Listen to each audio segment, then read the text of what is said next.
Eric Schlosser, Fast Food Nation, The Dark Side of the All-American Meal.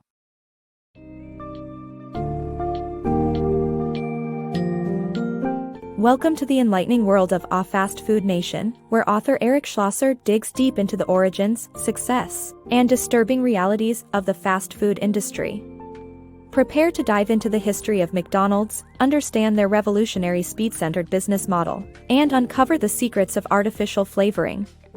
The book also discusses the treatment of fast food workers, the impact of franchising, and the alarming consequences of the global spread of fast food culture.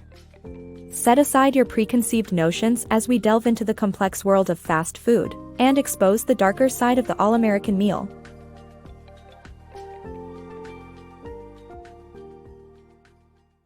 The fast food revolution. McDonald's golden arches are a symbol that represents fast food and American culture worldwide. The beginnings of fast food can be traced back to Southern California in the 1950s, where drive-in restaurants featuring waitresses on roller skates served cheap, quick meals to customers in their cars. The development of suburbs and the popularity of automobiles contributed to the success of fast food establishments, making them the ideal gathering spots for teenagers. The McDonald brothers took the fast food scene by storm, transforming it with their innovative focus on efficiency, speed, and affordability. They simplified their menu to easily consumable items, switched to paper packaging, and adopted an assembly line approach for food preparation, with each employee mastering a single task. This new business model expanded the appeal of fast food restaurants, attracting families seeking affordable dining experiences. McDonald's speedy service system was incredibly successful, contributing to the rapid growth of their restaurants, from 250 to 3,000 between 1960 and 1973, and inspiring other fast food chains like Burger King, Wendy's, and Kentucky Fried Chicken to follow suit. Consequently, the assembly line model for fast food production revolutionized the way we work, eat, and live not just in America, but around the world. Fast foods hold on children. The fast food industry has successfully targeted children as an influential audience since the 1980s. Recognizing that children can persuade their parents to make purchases, companies like McDonald's have designed products, commercials, and in-store experiences to appeal to the younger demographic. As a result, 90% of American children between the ages of 3 and 9 visit McDonald's every month. Furthermore, due to decreasing public funding for education, American schools have increasingly formed partnerships with fast food chains and other corporations, leading to the penetration of advertising and corporate messaging in school materials. Fast food companies realized early on that children are highly responsive customers, given their ability to pressure their parents into making purchases for them. With parents often compensating for a lack of time spent with their children by spending more money on them, catering to children's desires became pivotal to the industry's marketing strategies. Children's susceptibility to commercials has been well exploited by fast food companies. McDonald's, for instance, not only packages free toys with their Happy Meals, but also constructs playgrounds in their establishments to attract children. Such marketing techniques have proven extremely effective. The addition of a popular toy to a meal can cause sales to double or triple in a short period. Companies have extended their reach to American schools, which became susceptible to corporate partnerships due to dwindling public funding. To supplement financial shortfalls, many school districts forged contracts with fast food chains and corporations, leading to the establishment of Subway franchises and delivery contracts with various brands. Consequently, even educational content in textbooks has become influenced by the corporate agenda. For example, a study guide sponsored by the American Coal Foundation falsely claimed that carbon dioxide emissions from the coal industry are beneficial rather than detrimental to the planet. The fast food workforce trap. It's a common misconception that working at a fast food restaurant might offer perks like free food and a jovial atmosphere. However, the reality tells a different story. The fast food industry is notorious for its assembly line method, which requires minimal training, making the workforce easy to replace and leading to high turnover rates. Primarily employing vulnerable groups such as teenagers, migrants, and the poor, the industry disregards labor laws, consequently causing employees to miss out on education, social life, and, at times, even their well-being. An alarmingly high crime rate among fast food workers, mostly driven by poor working conditions and dismal wages, further raises red flags. All the while, the industry persists in developing machinery that necessitates less training and suppresses unionization efforts, trampling on the rights and safety of its workforce without a care. The franchise illusion. Many people seek the independence and security offered by franchising. However, this business model benefits fast food corporations more than the individual franchisees. Often, franchisees take on more risk compared to corporations as they invest significant capital and follow strict rules. Contrary to popular belief, franchises are actually more likely to go bankrupt than independent enterprises. Moreover, they neither receive the legal protections given to employees nor those provided to independent business owners, leaving them more vulnerable in the market. Embedding oneself within a thriving fast food chain as a franchisee may seem like the perfect blend of financial independence and security. Unfortunately, this shiny franchise dream often falls short of expectations. The franchise model shifts a significant portion of risk onto the franchisees, who are required to invest heavily upfront and adhere to inflexible corporate directives. To make matters worse, franchises have a higher likelihood of bankruptcy compared to independent businesses, contrary to popular belief. This reality is further exacerbated by the legal gray area franchisees find themselves in. They are neither protected by employee laws nor by business owner regulations, leaving them vulnerable and unsupported. At its core, the franchise system ultimately serves to benefit fast food corporations while leaving franchisees shouldering much of the risk, appending the promise of success initially associated with this business model. Flavors artificial reality. Ever wondered why strawberry yogurt tastes so good despite having no strawberries in it? This is due to the widespread use of artificial flavoring.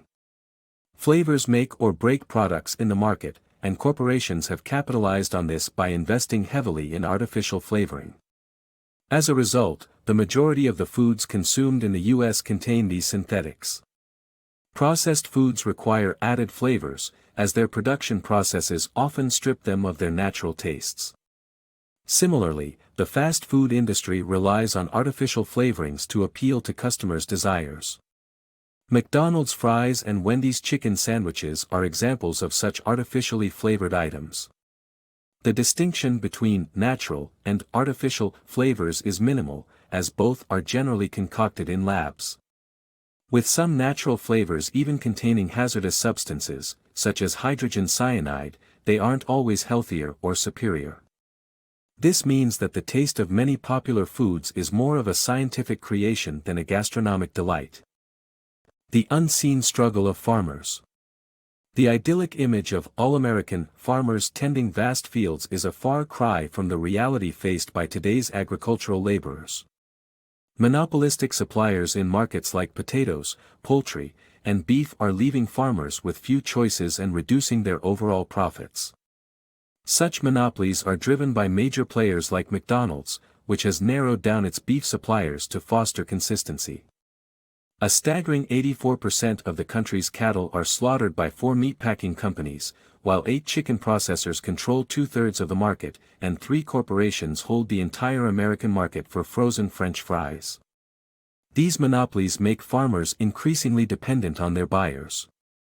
Modern chicken farming, for instance, features farmers working under contracts where they provide labor, land, and equipment, but not owning any chickens. These chickens belong to the processing companies, and farmers are left at their mercy, with threats of terminated contracts and debt if they protest against conditions or prices. This situation arises from farmers having fewer buyers, leaving them with no option but to accept the prices they're offered. As a consequence, many farmers cannot even secure a fair living from their work. For example, when a $1.50 portion of French fries is sold at a fast food restaurant, the potato farmer may only earn 2 cents. Ultimately, farmers have to work harder and harder just to make ends meet.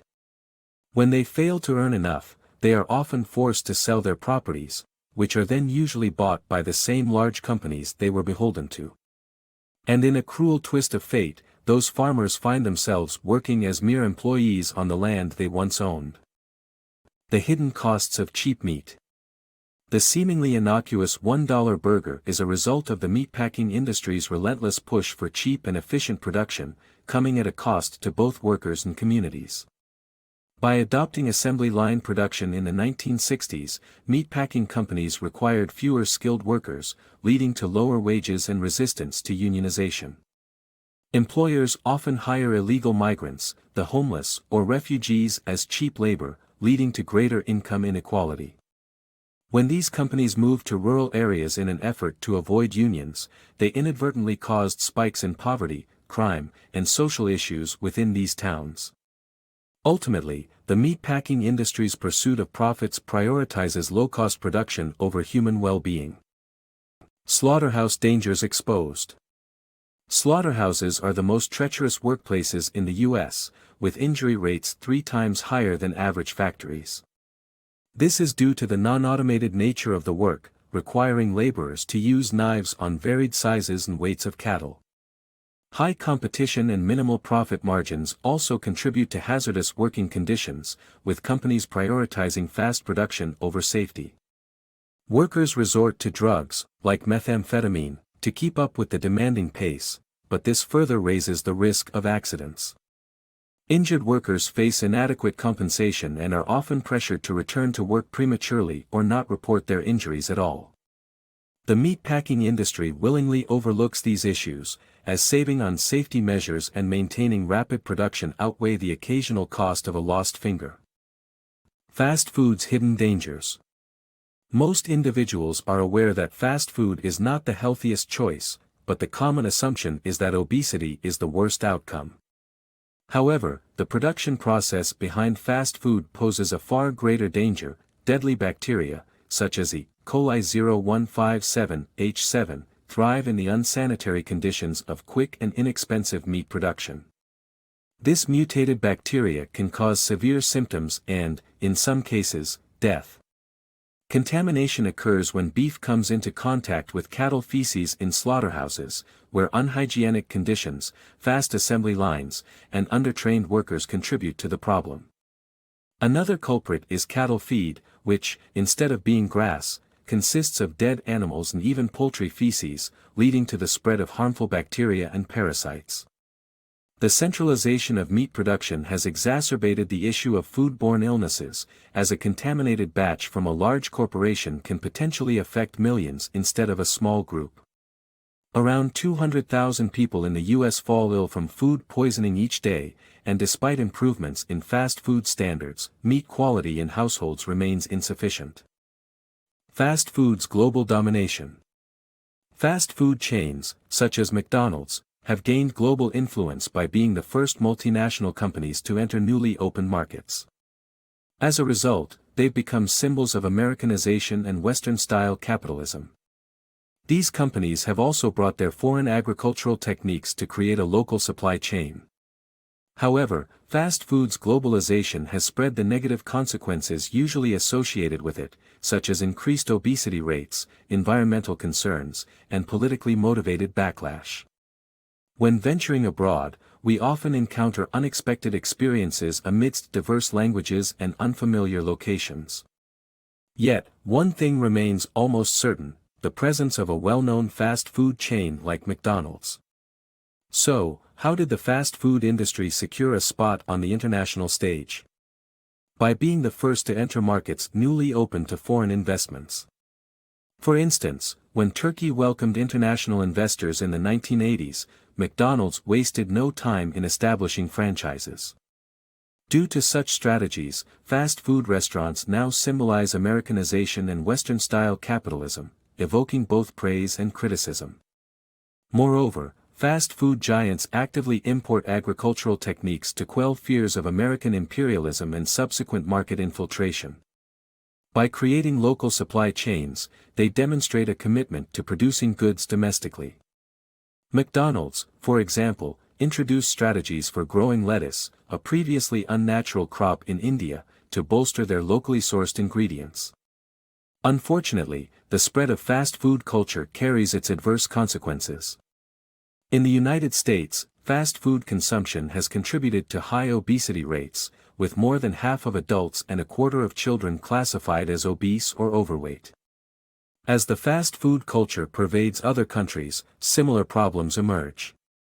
Between 1973 and 1993, when the number of fast food restaurants in Great Britain doubled, so did the adult obesity rate. Consequently, environmentalists, animal rights activists, and individuals protesting the omnipresence of an American icon gather to express their dissent. Fast food's global reach, though undeniably extensive, has equally led to heightened scrutiny and a wide range of responses beyond borders.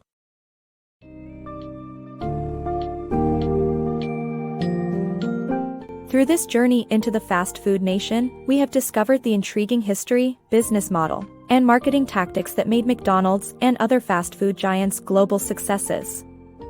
Furthermore, we witnessed the hidden consequences of this industry, from the exploitation of workers and farmers to the unforeseen health hazards and grim environmental impacts. The astounding problems surrounding the fast food global phenomenon cannot be ignored any longer. As you reflect on this eye-opening book summary, it is essential to consider its core message, and ultimately understand how our fast food choices contribute to this concerning state of affairs. The story of fast food is not just about convenience and efficiency, but also a revealing examination of the socioeconomic and cultural environment that continues to shape our lives today.